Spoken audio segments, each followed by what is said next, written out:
All right. Today on the Moms Without Capes podcast, we have Courtney Vickery. Welcome to the show, Courtney. Thank you for having me. So, Courtney is the founder and owner of Declet. Did I say that right? Declet, but Declet close. Designs. Okay. A website and branding design studio for weight inclusive businesses. She's also an anti-diet dietitian and certified intuitive eating counselor at her private practice, Vickery Wellness. When she's not cooking for her family or working with clients, you can find her with a good sci-fi book and her fairy buddies, Oliver, Finn, and Callie. Today, Courtney will be sharing with us about how to incorporate some intuitive eating guidelines into our daily routines without doing a complete life overhaul. Whether you're new to the concept of intuitive eating or you've been practicing it for years, you're guaranteed to find value in today's episode. So again, welcome, Courtney. But before we dive into all the things intuitive eating, I want to kind of give everyone a taste of who you are and how you got to be where you are today. So tell us more. Yeah. So I am actually an eating disorder survivor. So I had an eating disorder from the time I was 8 until I was 22 in college, when I found a team that actually helped me with my recovery. I think that's really important. And I talk to people about that all the time, about how, every dietitian or every therapist may not be the right fit for you. And that's okay. And to go find someone that is the right fit for you. So yeah, I was, in treatment while I was in college. So I didn't study dietetics the first time because I felt like that was, I wasn't ready for that. So I have a degree in political science, actually, and I worked in the political field for a year. It was super boring and not fun for me. And I thought I wanted to go to law school. I just took that year to kind of figure out my life as much as I could, still figuring out my life. And We all are. We all are. Yeah. Every day. And so I went back and studied dietetics and stayed for my master's and internship and took the exam to be a dietitian. And I've worked in inpatient. So my floors at that job were like neurosurgery and med surge. And I did all the floors, but those were my main ones. And then I did an outpatient position and I was a wellness dietitian. I've taught every group fitness format you can think of except for Pilates. So I'm a group fitness, cycle, I'm a yoga instructor, all those things. So I was also over the group fitness program when I was the dietitian. So I was like a dual role. And then when my supervisor left, I got promoted to his job where I wasn't really acting as a dietitian. I was over 3 departments at a hospital. But I was doing community health and community outreach and public health programming. And in 2020, in the pandemic hit, I was like, no more of this. I have 2 kids too. So I have, my daughter will be 8 this month, actually, April. And my son is 3 and he'll be 4 this summer. So it was just a lot. My husband has a very stressful job as well. So I left that other job without much of a plan, honestly, which is not like me. I've worked since I was 14. But my whole family are full of entrepreneurs. Everybody in my family has their own business, basically. So I was like, I'm going to start my own practice. It just kind of hit me like I can do that. And so I did. And so now I work with people into, wanting to learn more about intuitive eating, or they're wanting to stop, the chronic dieting cycle, or they're in eating disorder recovery. And then on top of that, I also do the websites for other dietitians just because I love design and that's my creative outlet. And then I also teach classes at the University of Georgia. So Fitness classes? no, I teach undergraduate classes. Oh, okay. Okay. Yeah. Wow, you are a busy woman. Yes. It sounds like a lot, but I have it kind of blocked off in my week. Like I have Thursdays, I see nutrition clients. Mondays and Fridays, I do design meetings. And Wednesday is like a half day for me. And Tuesday, I do UGA stuff. So Do you teach online or do you? I do. I did teach in person for 2 semesters. They asked me to come be the interim director of the dietetic internship one for the fall of like 2021. And I asked if I could stay on and teach classes after that. And at first it was in person, but I kept begging for online because when you only teach one class, it's not really worth it to drive to campus and pay to park and then walk to Right. class. And I'm Right. teaching online now, which I much prefer. Nice. And my other question for you is about the when you went back to school for like to Mhm. be a dietitian, did you know like intuitive eating, or was that something that So evolved? yeah, so I actually remember exactly the first time I ever heard about intuitive eating, which is pretty rare for me because I don't have a great memory. Right. um, I was in my old apartment, which I lived in for 7 years. And one of my best friends, who is also a dietitian now, was telling me about this book. And I remember her showing it to me, and it was like the old cover. So this came out in like 1995. Um, and I was like, oh, well, that just sounds like another diet, honestly. Like they're Right. just there I'm sure there's some spin to it that it's just, dieting. So I had learned loosely about it from her, and I started reading the book and I was like, okay, well, maybe not. Like this is probably actually helpful. And then I think I was, it's one of those situations where they were probably teaching it to me in my recovery without like verbatim saying that's what they were doing. Right. So over time, even when I had my own clients that I was counseling that weren't eating disorder clients that came to me for weight loss, which I don't do now, but when Mhm. you're working for a hospital, you don't really have a choice. Right. Um, they would just always be like, wow, this is just a totally different approach. And I don't feel judged and I don't feel ashamed. And I'm like, I don't want you to feel like that because what good would that do? you Right. know? Right. So, I knew about it. I'd read the books and obviously had lived it without knowing that I was doing those things until I Mhm. saw it, on paper and was like, oh, wow, that's what I've been doing.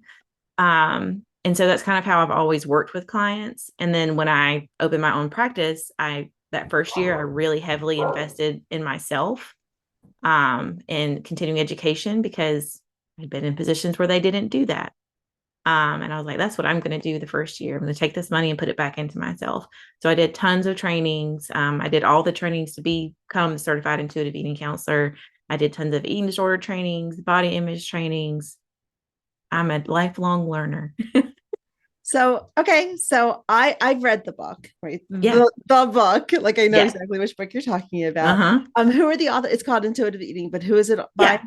Evelyn. Evelyn Yeah. Reich and I'm sorry, Evelyn Tribole and Elise Reich.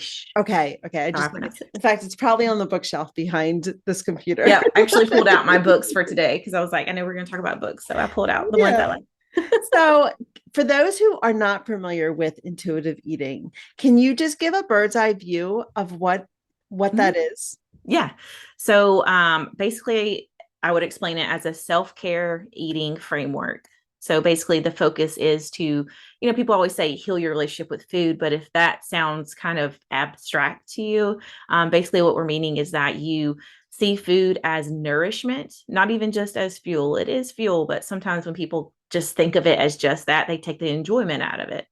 So, it's self care, it's, in nourishing yourself and also, being satisfied and enjoying your food. It's definitely not, and I'm sure we'll get into this, but people that aren't quite ready for intuitive eating, but are interested, like the stages of change model, they are interested, but they're not ready to give up diet culture. They're not ready to give up rules because it feels so scary because they don't know anything else. And that's okay. But, you do kind of have to like let go, which is really hard for most of us. But there's 10 principles. When I work with people, we don't sit and go through 10 principles. It's not like rigid by any means. It's actually the complete opposite.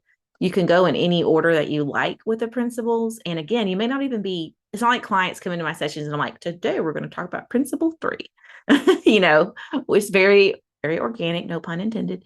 And we just let them tell me what they're struggling with, and then we'll kind of talk about the aspects of intuitive eating that would help in that situation. The only kind of loose rule about the principles is that general nutrition, which is number 10, is last, because Mhm. if you start that one too soon, it's just going to become another diet because Okay. you haven't got to that place where food and nutrition information is neutral for you. So you're still kind of judging it on the inside. Got you. Okay.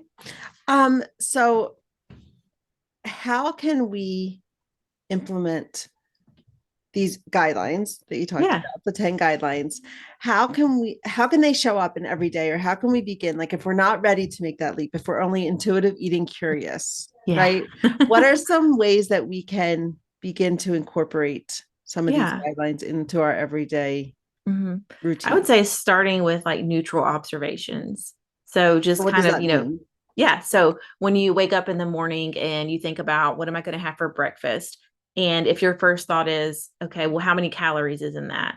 Just kind of pausing on that thought and thinking, why am I thinking that? Like what is the goal there? Is that the only thing I'm using to dictate what I'm going to choose, even though I know that my body is telling me it really wants something else?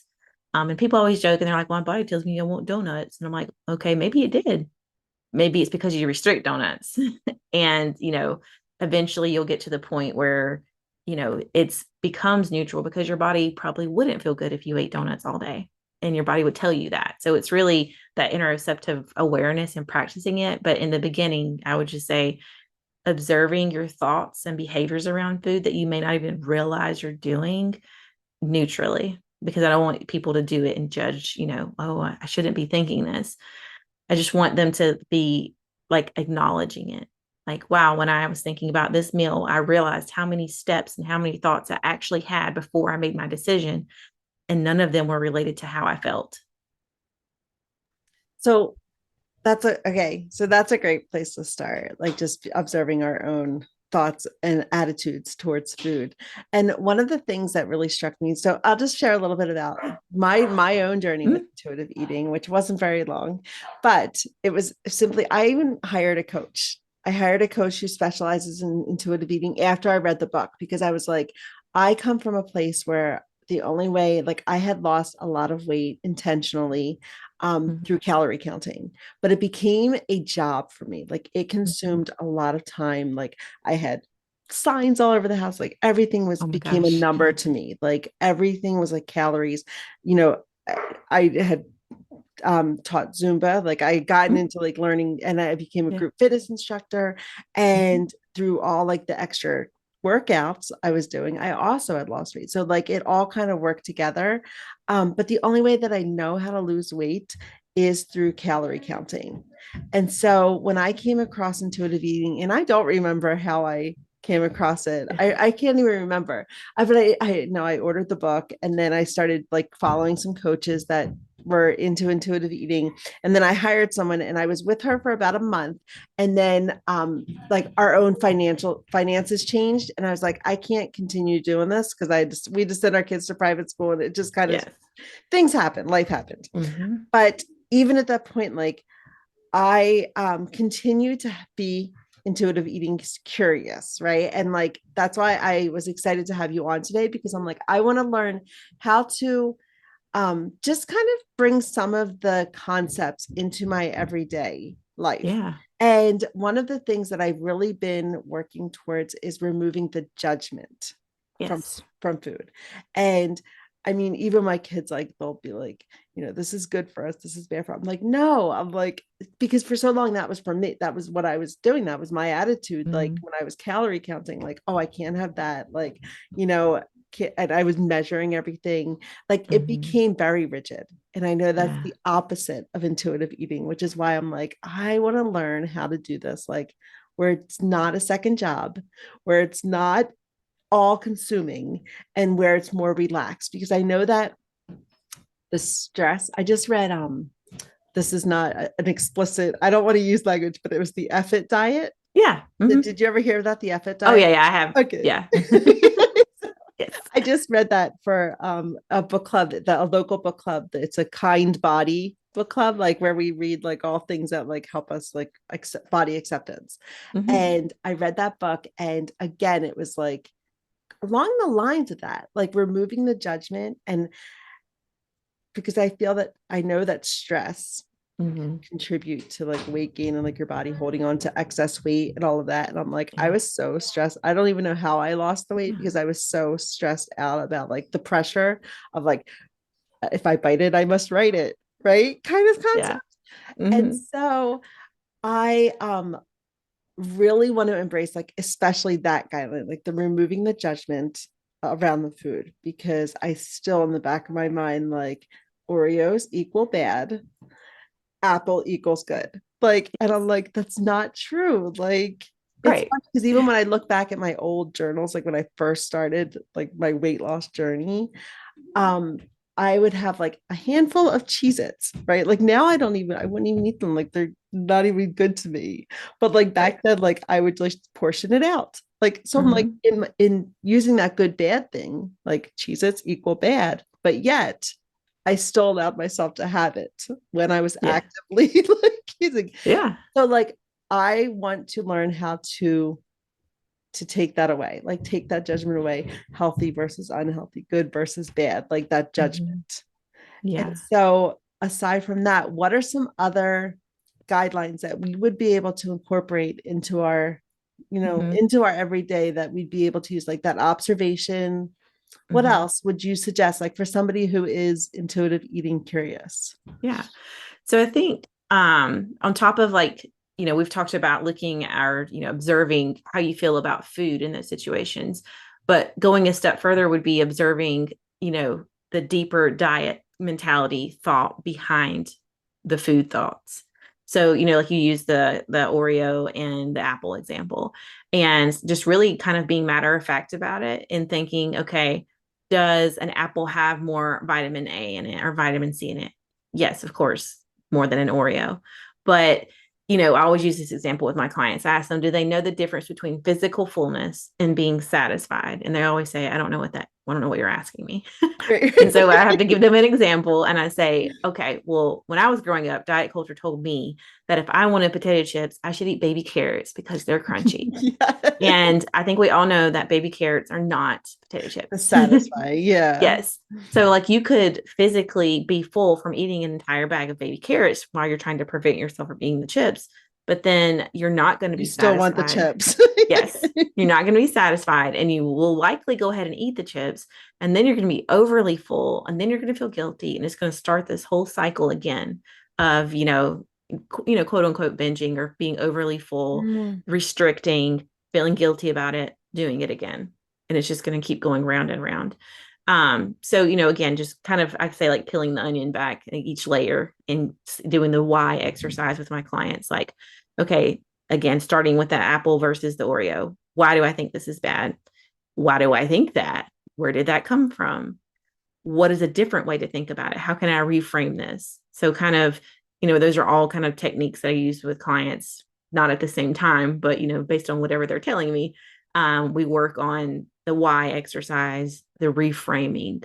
How can I reframe this idea? And I think a lot of people push back against it because they're so used to diet culture. And, it's almost like a religion in a way, because we've been told this thing that is so true to us. Like, you must lose weight to be healthy. You must be in a smaller body to be healthy. And I think accepting that that's not true is hard for a lot of people. And I think when they don't really get into the details of intuitive eating, they just see it as the fullness diet, right? Like, eat Right. until you're comfortably full. And that is literally the smallest part of intuitive eating, because we hate using the word journey, but it is a journey and it's going Mm. to take time. And I think that's the other hard part for people, is Right. that it's very gradual. It is going to take time, and people get frustrated because we want quick things. Yeah. Um, and I talk about the honeymoon period with clients, because in the beginning, once you start doing these things and you start allowing yourself to have the things you restricted for so long, you're going to feel out of control most likely. And Right. that's really scary. Right. Um, and that's kind of I hate to say, like, that's kind of the make or break point for whether someone was ready or not. Because they can always step back. And some people do. Like, they're like, okay, I wasn't ready for that. So we step back. But then some people, it just kind of breaks them. They're like, I don't like this. I hate this. I'm leaving and I'm not doing this anymore. Um, Yeah, I remember that like as being like the warning, like you may gain weight. Like yeah. like it's not a diet like for weight loss because you may gain weight, Yeah. but when you start like resetting your body weight and It'll like kind of settle out at your, yeah, yeah. Cause I mean, the at whole your goal is, natural, yeah.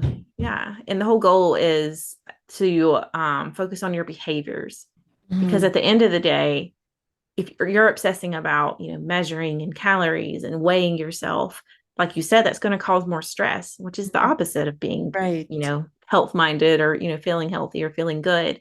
So if you focus on behaviors and how those things can make your body feel better, stronger, you're taking care, like the self-care piece, that is taking care of yourself.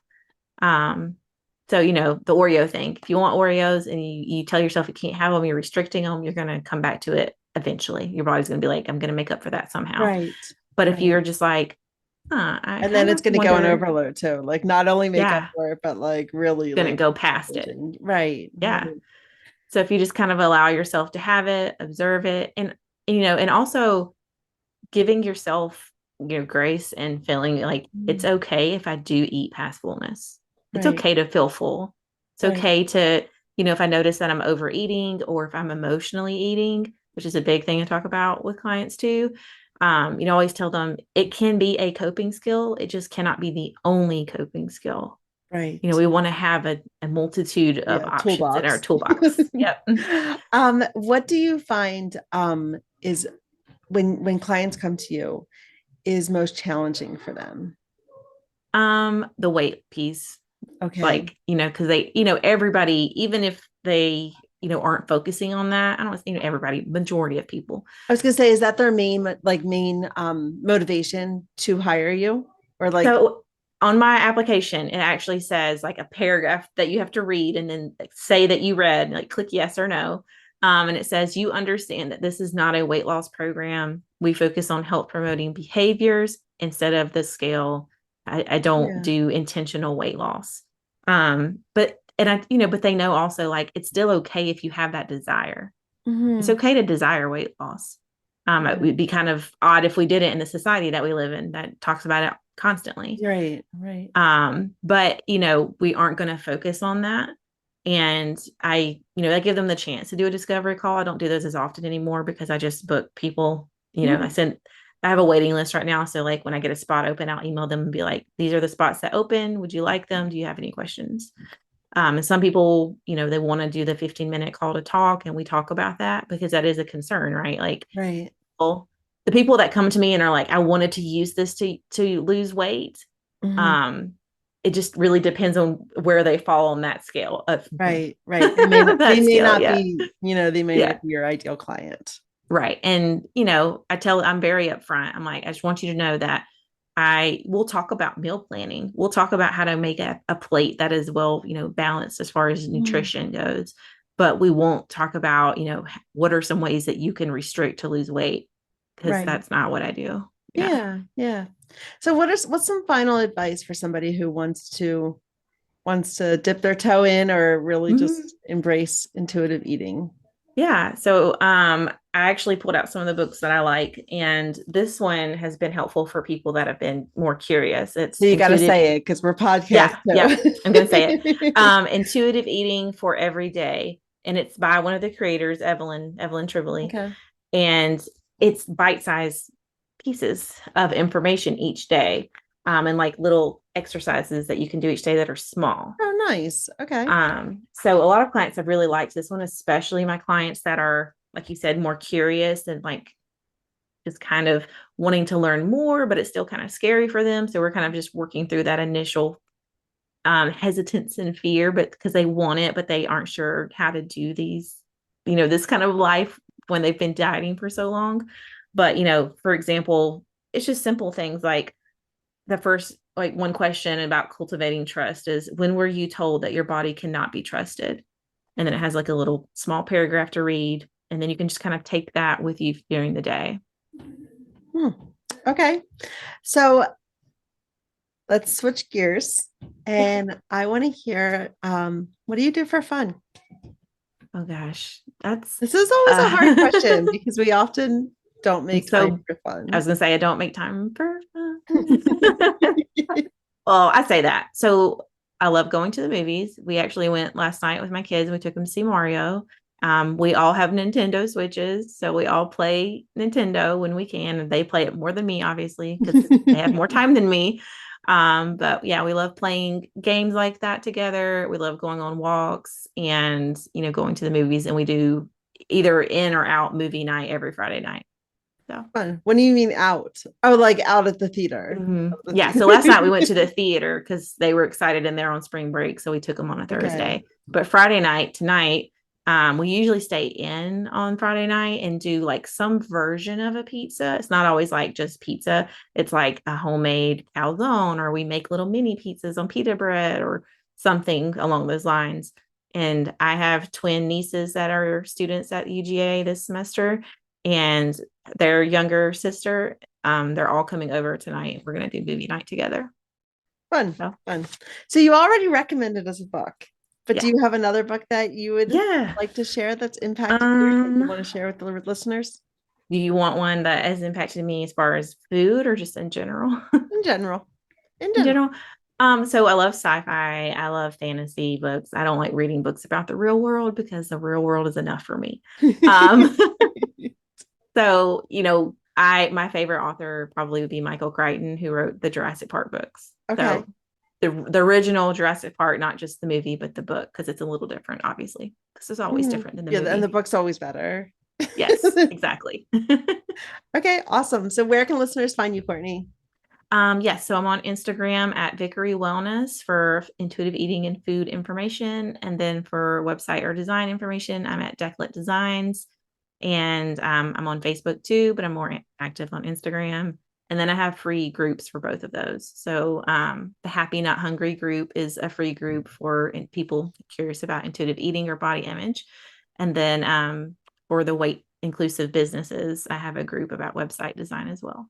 Okay, awesome. I'm going to go ahead and put all of your information in the show notes of today's episode. You also mentioned that you have some resources. Yes, What I have a whole tell us page of about them? resources on my vickerywellness.com. If you go Okay. to free resources in the menu tab, it'll take you to a page that lists all of my freebies. I have tons of them. I have a meal planning workshop that's free. I have snack idea handouts. I have body image journal prompts. And then I have a list of all the books I recommend broken down by topic, all the podcasts I recommend, and all the fitness trainers I recommend. All So, right, awesome. So, yep, definitely check out today's show notes for all of that. Courtney, thank you so much for coming on the show today. yeah, thank you for having me.